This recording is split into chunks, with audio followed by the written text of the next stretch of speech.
In high school, we all have, or had, those friends that would fall into the category of the daredevils, or the adventure seekers. Now it seems whenever we innocently go along with one of their quote-unquote brilliant ideas, it's always us who get in trouble and not them. Well, in the story, The Straw, the Coal, and the Bean, taken from Grimm's Tales for Young and Old, translated by Ralph Manheim, we learn that we need to be careful about the choices that we make, and even more careful. Once upon a time, in a land beyond imagination and a stone throw short of insanity, there lived an old woman in a poor village. This old woman had come across a whole mess of beans, and she was getting ready to cook them. So naturally, she laid a fire in her hearth, and in order to make it take faster, she threw in a handful of straw. Now, as the old woman was pouring the beans into the pot, one of them fell unnoticed to the floor, next to a piece of straw.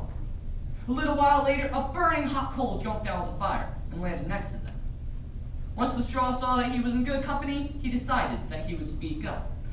"Dear friends, where have you come from? And tell me your name." "I'll go first. Hi, I'm Straw." "Hi, Straw." "And I am the sole survivor of the fire and massacre of the Straw people."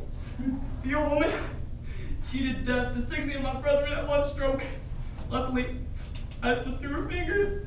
"All right, now you little curvy fella over there." "Who, me? Oh, I'm Straw." "Hi, Bean." "Oh, right, my name's Bean." "Well, I jumped out of the pot before the old woman could cook me mercilessly with the rest of my friends.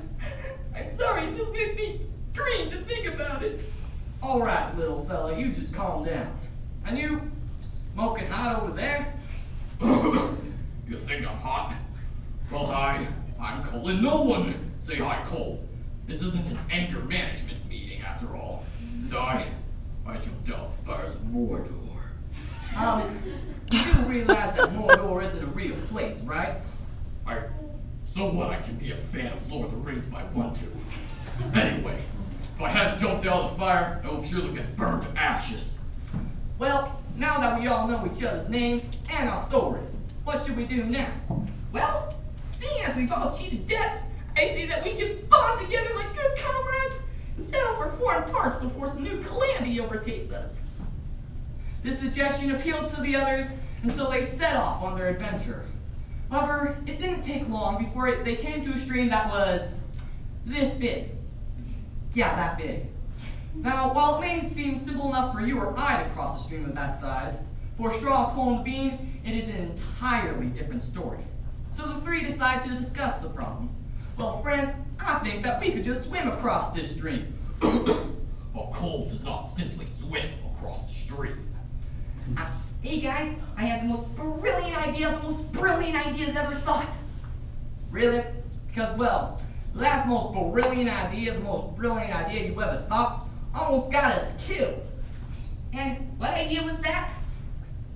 "The idea to ride the dog."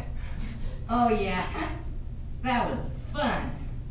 Anyway, Straw, I want you to lie across the stream as if you were a bridge so we can cross you." So the Straw reluctantly did so, and the Coal decided to cross the straw first. Far over the misty mountain. Oh no. That was when the Coal got to the middle of the straw. He heard the water gurgling down below him, and he was petrified with fear and could not move. Sadly, the straw caught fire and broke in the middle and fell into the water. The Coal hit the water, giving off a... The Bean, who was still standing on the shore, from his vantage point, he thought that this was absolutely hilarious. Although, I don't know how it can quite possibly be hilarious when both of your friends have just died. Anyway, the Bean began to laugh. And the Bean laughed so hard and so violently that he burst open. And it would have been all over for the Bean too, had not a traveling tailor decided to rest by the stream.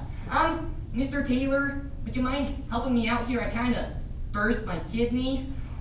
"Oh, well, would you look at that? It's a cute little beanie bean." Oh, you gotten yourself into some trouble, haven't you? Here, let me help you out. So the tailor took out a needle and a thread and sewed the bean back together. Once the tailor was done with his work, the bean thanked him kindly and went on his way, without his two friends. Oh, bottom line, be careful about the choices that you make, and even more careful about the friends that you choose. After all, you don't want to burn down your bridges.